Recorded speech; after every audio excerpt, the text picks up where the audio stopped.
Fala pessoal, sou J. Reinaldo e esse é o Matraca, nosso videocast semanal.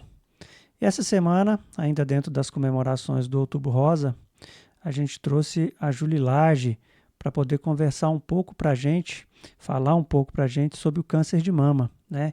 Que segundo o INCA, o Instituto Nacional contra o Câncer, mais de 73 mil casos ocorreram somente em 2024. Isso equivale a dizer que a cada 66,54% de 100 mil habitantes, um é acometido com a doença. Então, Júlio, seja bem-vinda. É um prazer ter você aqui com a gente. Muito obrigada, Reinaldo. É um prazer estar aqui contando, né, a história do câncer nesse Outubro Rosa. E eu aconselho todas as mulheres a fazerem o autoexame, a procurar um médico, porque fui eu que descobri o câncer da primeira vez. O meu primeiro diagnóstico foi em dezembro de 2021. E num autoexame eu descobri um nódulo na minha mama direita. Então, a partir dali, eu fui ao médico, isso era num sábado. Na segunda-feira, eu procurei um médico e já tinha certeza, né, que era um câncer, porque eu nunca tinha sentido nódulo na mama, nada disso. Então, eu procurei um médico, uma mastologista, e ela me encaminhou para fazer um ultrassom.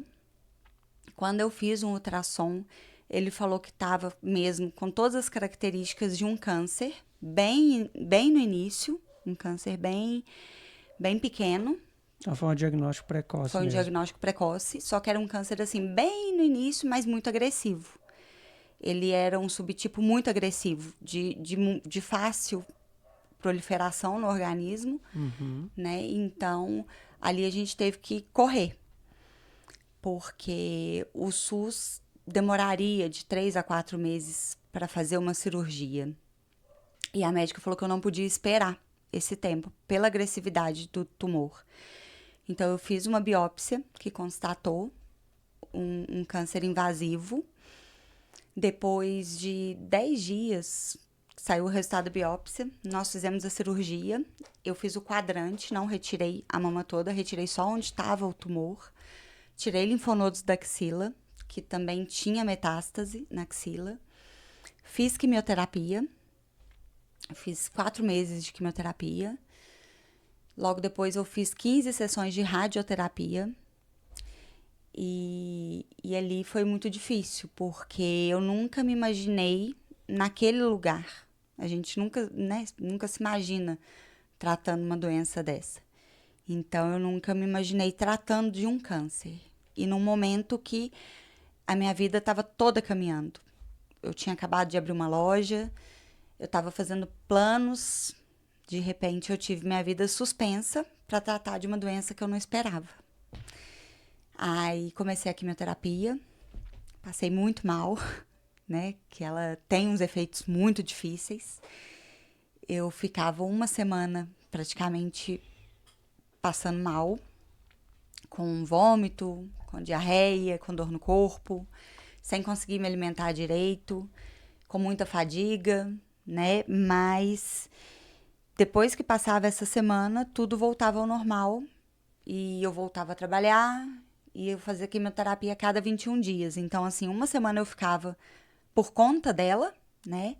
14 dias eu ficava bem. Quando acabava os 14 dias, vinha a próxima sessão. E isso foram 6 sessões de químio. Depois a rádio, não tive problema nenhum com a radioterapia. Não, todo mundo reclama de queimaduras, tal, eu não tive problema nenhum. E quando acabou a rádio, eu acabei o meu tratamento. Fiz todos os exames e já estava tudo tranquilo, tudo bem. Não tinha mais câncer, não tinha mais nada. Depois de 1 ano e 3 meses, num autoexame de novo, eu descobri mais uma vez o câncer. Só que durante esses 1 ano e 3 meses, eu sentia um nódulo na minha axila. Só que, né, em consultas falavam que era normal, que era um nódulo cicatricial, porque ele era bem em cima da cicatriz da axila Então, que eu não precisava preocupar, que era um nódulo cicatricial, né? E, na verdade, não era. Já era o câncer ali de novo. Aí, eu fui na minha médica, na época, e mostrei que tinha um nódulo e começamos os exames mais uma vez. E aqui em Barbacena, na área de mastologia, eu não tive muito sucesso. Tanto que eu fui para Belo Horizonte. A parte de oncologia aqui do Hospital Ibiapaba é maravilhosa, muito boa. A minha médica, a doutora Roseli, é uma médica maravilhosa, mas a parte de mastologia do SUS me deixou a desejar.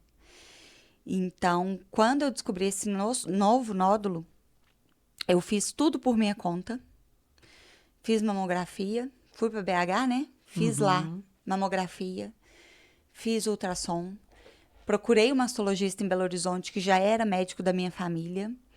Quando ele me atendeu, ele falou: Julie, infelizmente é uma recidiva. E ele ficou muito assustado por conta do pouco tempo, né? 1 ano e 3 meses espaço, né? de espaço. Ele ficou muito assustado. E por eu ser uma paciente jovem também. E por eu ter feito o tratamento da maneira que foi. Com tudo, com cirurgia, com químio, com rádio, desse tumor ter voltado dessa maneira. Então, nós fizemos todos os exames para saber o estadiamento da doença e, graças a Deus, ela estava muito localizada na mama e na axila novamente. Então, dali a gente começou a trilhar o caminho que teria que ser dessa vez de novo. Mastectomia. Tive que fazer a retirada completa da mama, fazer o esvaziamento axilar, tirar todos os linfonodos. E isso o SUS não me atendia em Belo Horizonte. Porque para ele me atender lá, o SUS de lá, eu teria que encerrar minha pasta no SUS daqui, da entrada lá. E como Belo Horizonte é maior que aqui, ter mais paciente com câncer demoraria muito mais. E o meu médico não atende pelo SUS. Por isso, eu tive que fazer uma vaquinha online também. Porque a cirurgia ficava em torno de 50 mil reais. Ninguém tem 50 mil reais da noite para o dia para fazer uma cirurgia de urgência. É, muito difícil. Né? Então, comecei a fazer uma vaquinha online. Com essa vaquinha online, eu sofri muito, muito, muito com a internet. Muito julgamento. Pré-julgamento, né? Das pessoas que não sabiam o que estava se passando na minha vida. E julgando por que eu não vendia um carro, né, o meu carro, por que eu não tirava o meu filho de um colégio particular, por que eu não fazia algumas coisas que quem está fora não sabia. Né? Tirar meu filho de um colégio particular não ia me adiantar, porque eu precisava de 50 mil reais.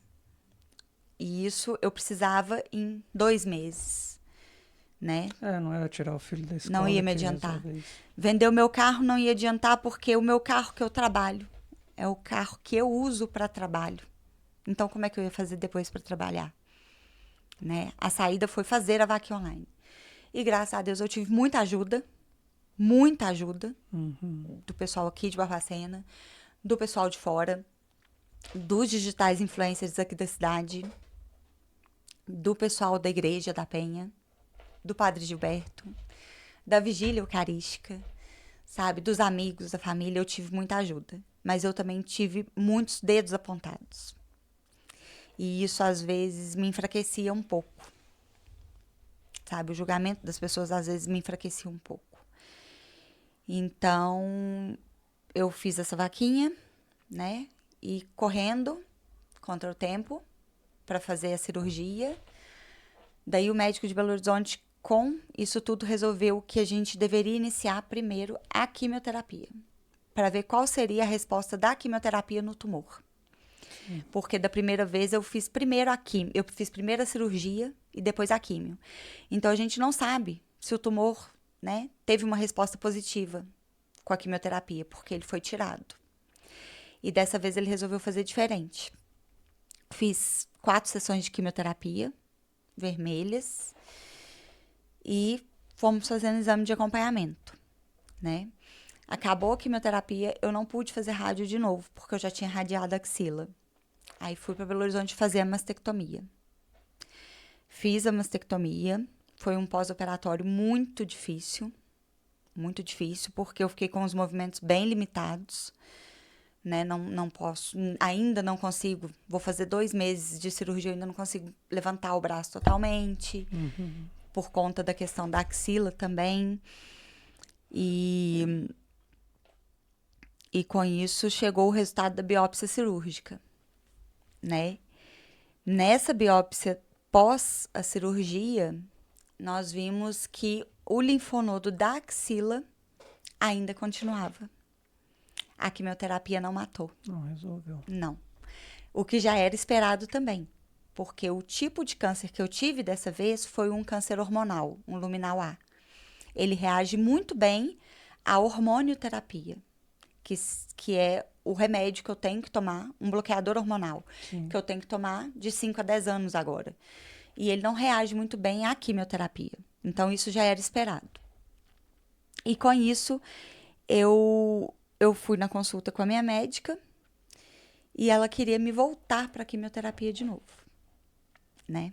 No dia 30 de setembro foi a minha consulta e ela falou que diante dessa resposta da biópsia, ela me voltaria para a quimioterapia. Pois é, Júlia, e nesse momento você vê que você vai passar o filme todo na cabeça novamente, vou ter que voltar a fazer todo o tratamento novamente.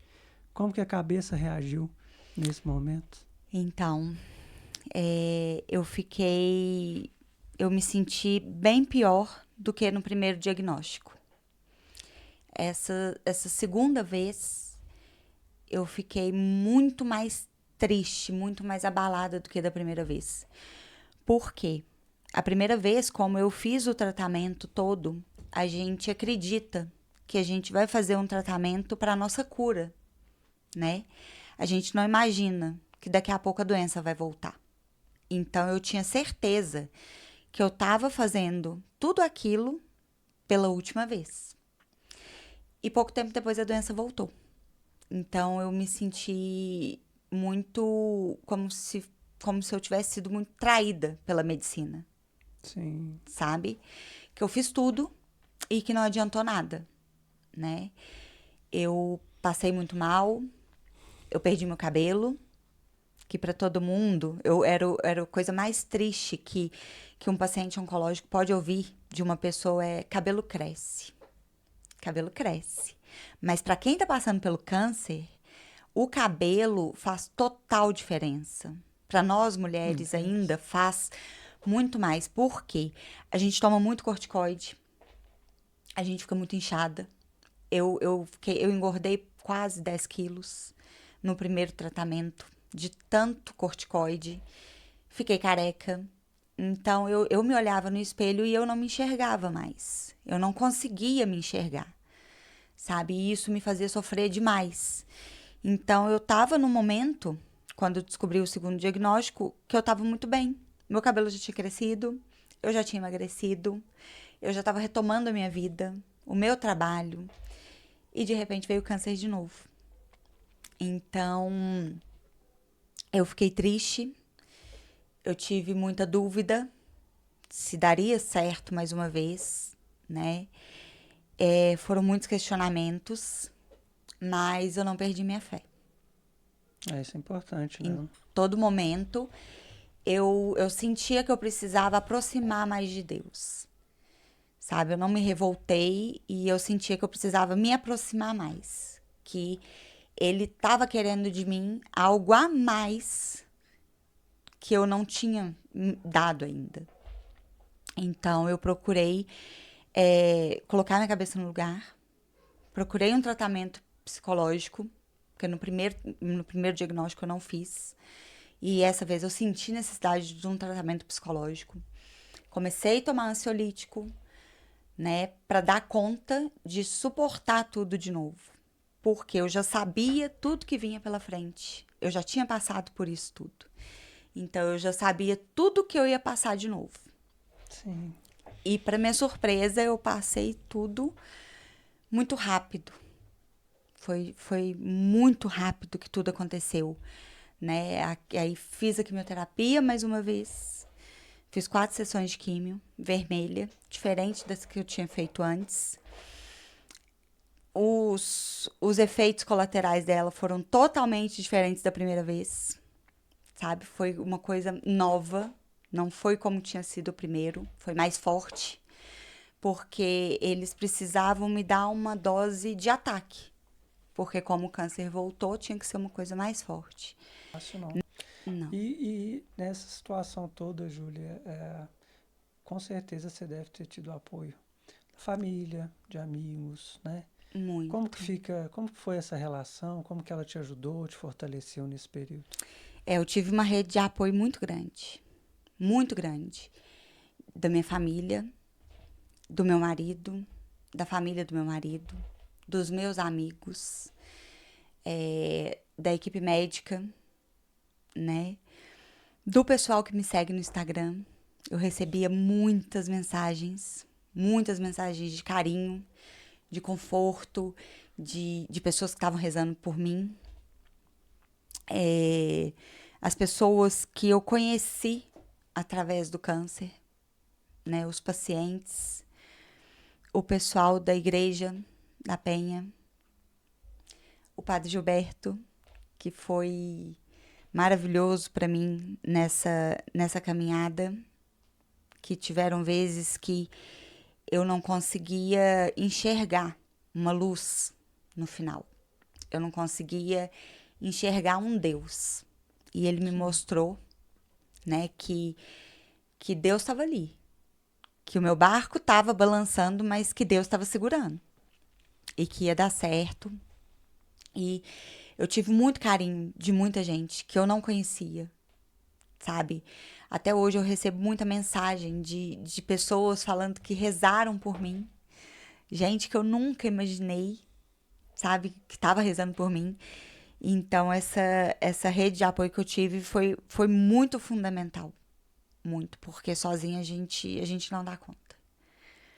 Mas, hein, Júlia, você não entregou só a ciência, o seu tratamento, né? Não. Eu, eu perseverei muito na minha fé, sabe? Eu já sempre fui à missa, sempre fui, né, praticante na Igreja Católica, mas agora com esse segundo diagnóstico eu tive uma necessidade muito grande de estar mais próxima de Deus. E eu conheci Santa Terezinha, sabe? Eu comecei a ir na vigília eucarística e eu conheci Santa Terezinha. E sempre que eu ia, eu rezava muito, fazia as novenas e pedia a Santa Terezinha que não deixasse que fosse câncer novamente. Quando eu fiz a biópsia, né? Eu pedia muito que não fosse câncer, que não fosse câncer. E então, no dia que eu peguei a minha biópsia, eu fiquei muito desesperada, sabe, com o resultado da biópsia. A primeira coisa que eu fiz foi para a igreja.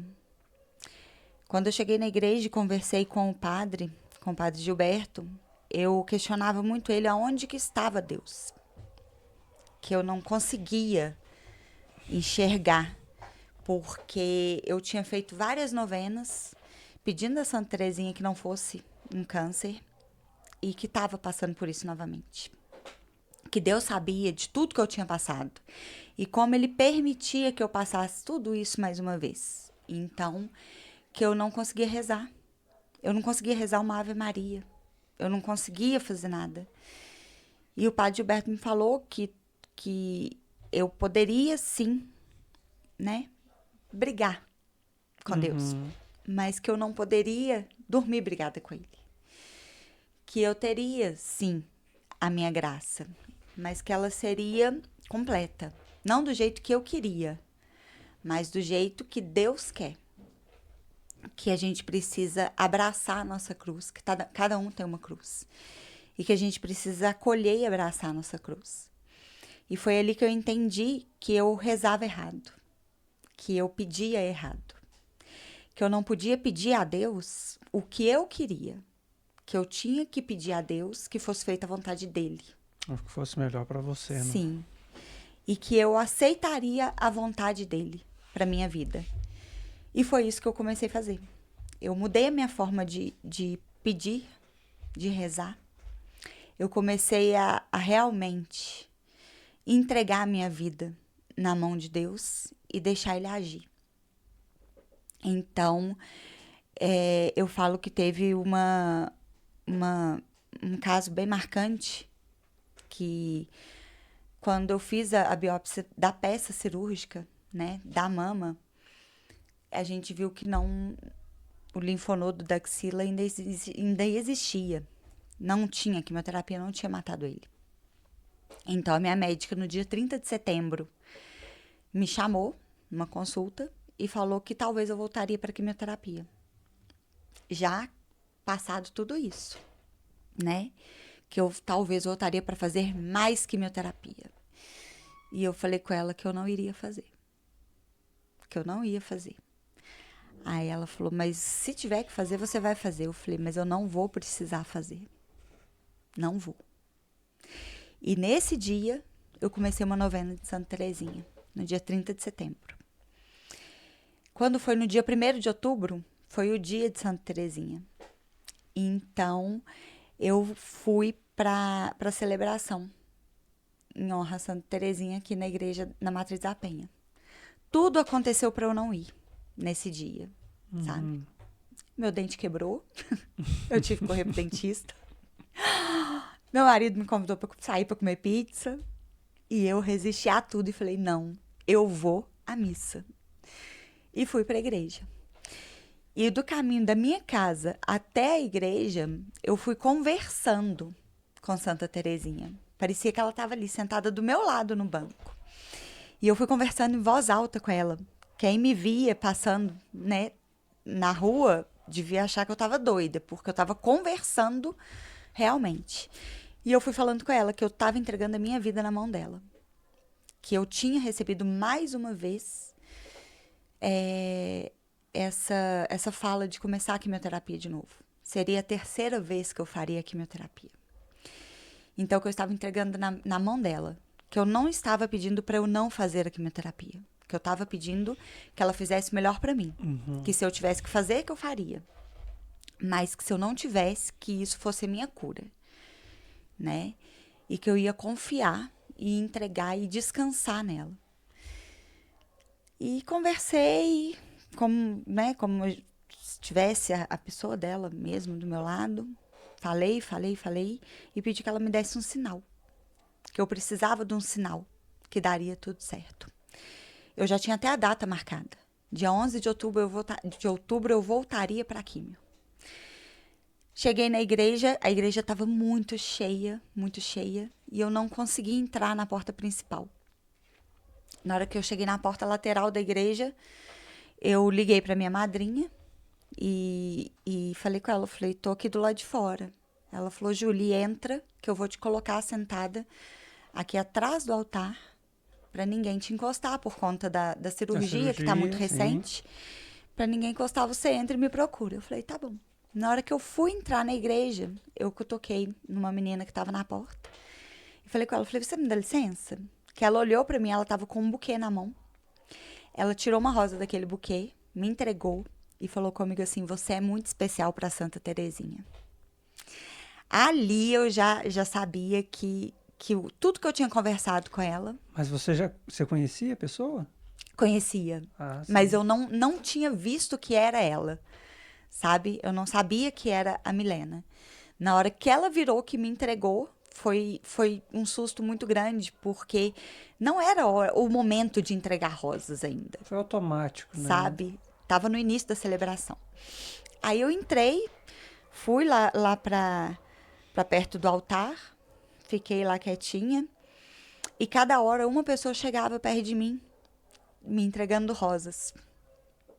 Sabe? E me dando um recado.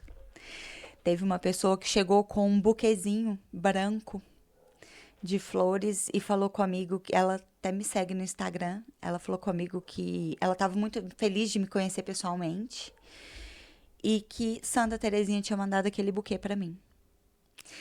Aí veio outra pessoa, me entregou, e várias pessoas me entregando flores, Eu recebi 7 rosas nesse dia.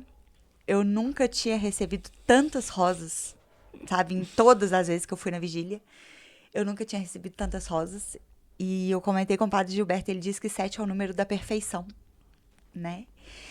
Então, eu recebi 7 rosas. E o que mais me marcou também foi que uma moça me chamou e falou comigo assim: essa rosa, Santa Terezinha tá te mandando. E ela mandou te dizer que tudo que você pediu hoje para ela em oração, que ela vai fazer. Que você pode ficar despreocupada, porque ela vai fazer. É só você confiar. O padre tinha pedido pra gente levar vela pra igreja. Eu esqueci de levar a vela. Quando eu cheguei lá, uma senhora falou comigo, falou assim, você não trouxe sua vela? Eu falei, não. Ela falou, então toma que essa vela é sua. Uma amiga minha me deu um cartãozinho com a imagem de Santa Terezinha e com a relíquia da roupinha dela.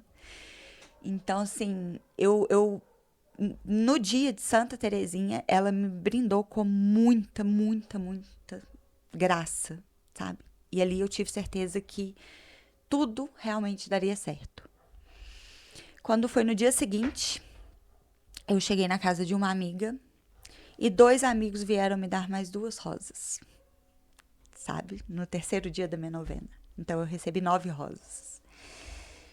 Passou a semana e eu naquela aflição por conta da minha próxima consulta, que seria no dia 11, né? Que a médica tinha combinado comigo a quimioterapia para o dia 11. E eu tinha certeza que eu não faria mais, porque Santa Terezinha já tinha me mandado os sinais. Quando eu cheguei na oncologista, ela falou comigo, na hora que ela me atendeu, ela falou comigo assim: Júlia, você veio para jogar farofa no meu ventilador. Aí eu falei, como assim? Ela falou, tudo que é para acontecer, com você acontece diferente. Você não vai mais precisar de químio. Nós vamos fazer outra coisa. Você vai tomar um bloqueador hormonal. Você vai fazer uma injeção, que a cada 3 meses eu tenho que fazer uma injeção que chama Zoladex, que também é um inibidor de hormônio. E também terei que fazer a retirada dos ovários, né? Para evitar de qualquer forma que tenha hormônios. E ela ficou assim, eu fiz uma reunião com vários médicos para entender o seu caso. Porque o câncer voltou, como não deveria, teoricamente, né, ter voltado. Você teria que passar pela quimioterapia pela 3ª vez. E, de repente, você faz um exame, aonde esse exame mostra que não tem mais nada de câncer no meu corpo. Nada. Nada, nada, nada. Em nenhuma parte do meu corpo. E as pessoas me perguntam, como que isso pode acontecer? Né? Sendo que estava tudo já encaminhado para voltar para a químio. Poderia ter alguma metástase, porque não foi, né, suficiente a quimioterapia. E eu falo que isso pode acontecer devido a Santa Terezinha. Porque tudo que eu pedi a ela, quando eu descobri o câncer, ela me deu agora. Ela me deu a cura completa, que hoje não tem mais nada de câncer. E ela me devolveu a vida de novo, né? Fortaleceu a minha fé. E com isso eu vi que eu preciso sim estar cada dia mais próxima de Deus, cada dia acreditando mais, confiando mais e tendo a certeza que Ele vai fazer sim o melhor para mim e para todo mundo, né? Que a gente só precisa confiar e entregar, que tudo vai dar certo. Julie, você confiou, ela fez no tempo dela, igual o padre Gilberto falou que ia fazer. E é difícil a gente falar, porque é muito forte, seu depoimento é muito forte, muito bonito também. E não é a primeira graça que eu recebo dela. Ué, então conta pra gente. Então, tem uma amiga minha que ela já passou por um diagnóstico de câncer também, no rim. E ela não conhecia Santa Terezinha. Ela é espírita, né? A família dela é toda espírita. Então, ela não conhecia Santa Terezinha. E teve um dia que eu estava na casa dela, que ela tinha ido ao médico, que ela estava com suspeita de metástase, né, nos ossos. Tava com linfonodo aqui na parede abdominal, né, aqui embaixo. E ela estava muito desesperada, e eu mais desesperada ainda, por ela passar, né, por isso também. Então, a gente estava na cozinha da casa dela e estava começando a novena da Vigília Eucarística. Estava na semana, né, da Vigília, estava começando a novena. E eu falei com ela, falei, amiga, agora só um pouquinho que eu vou fazer a novena. E quando no momento de pedir a graça, eu estava fazendo aquela novena por ela, não para mim. Eu estava pedindo que ela não precisasse passar por tudo isso. Que o diagnóstico dela não desse o câncer. E que ficasse tudo bem. Sim. E ela estava com suspeita no útero também, né? Então, que ficasse tudo bem. E eu fiz a novena, rezei, pedi a Santa Terezinha, como sempre, que me desse um sinal que ela ficaria bem, que daria tudo certo. Assim que eu terminei a novena, o filho dela estava na sala e ele me chamou. Pediu para eu ficar um pouquinho na sala com ele. Na hora que eu fui na sala, eu mostrei uma foto de Santa Terezinha para ele. Mas não da imagem de Santa Terezinha como pessoa, quando ela era viva. Eu virei o celular para ele e o filho dela não vai à missa, ele não conhece, né? Então eu virei o celular para ele e falei com ele. Falei, você sabe quem é essa pessoa? Na hora que eu virei o celular para ele, ele olhou para mim e falou assim, Santa Terezinha. Nossa. E eu olhei para ele e falei, como você sabe? Ele só olhou para mim e falou assim, não sei. E tava ali, de novo, o sinal que eu tinha pedido a ela, né? Gente. E eu senti muito forte a presença dela. Continuei a novena. Não falei com a minha amiga que eu tava fazendo por ela. Continuei a novena. Logo depois ela foi para Belo Horizonte, pros médicos dela. E fez a biópsia. E não tinha câncer. Não tinha nada. Não tinha nada. E ela já estava com a suspeita das metástases óssea no fígado e nesse linfonodo. E não tinha mais nada. Ali não tinha mais nada. Em lugar nenhum. Sabe? Então, depois eu mandei uma mensagem para ela, depois de um tempo, né? Falando com ela que eu estava de joelhos, mais uma vez, e chorando, mas não pedindo pela saúde dela mais, como eu sempre fazia. Todos os dias eu ajoelhava e pedia pela minha saúde e pela dela. Mas que dessa vez eu não estava de joelhos pedindo pela saúde dela. Eu estava de joelhos agradecendo o milagre que Santa Terezinha fez também na vida dela. Com a novena que eu tinha pedido. E sem ela saber que eu estava fazendo por ela. Júlia, é bonito ver como Santa Terezinha vai entrelaçando os pontos, né? Como que ela costura tudo de uma forma assim muito sucinta, delicada. Sim. É bonito de ver, né? Sim, ela é extraordinária mesmo. Então, gente, a gente bateu um papo aqui com a Júlia e queria te agradecer muito você ter se disponibilizado a vir, contar a sua história, dar o seu depoimento. Foi muito importante pra gente. Você queria falar mais alguma coisa? Não, eu que agradeço a oportunidade. E eu só queria deixar um recado para todas as mulheres que façam o autoexame. É muito importante mesmo. Eu sempre bato nessa tecla do autoexame, porque o diagnóstico precoce, ele salva vidas. Faz toda a diferença o diagnóstico precoce. Então, faça o autoexame, vá ao mastologista, faça o ultrassom e a qualquer sinal de doença, corra atrás, não deixe. Então é isso, pessoal. Fica a dica, façam o exame, se cuidem. Um abraço para vocês e até a próxima.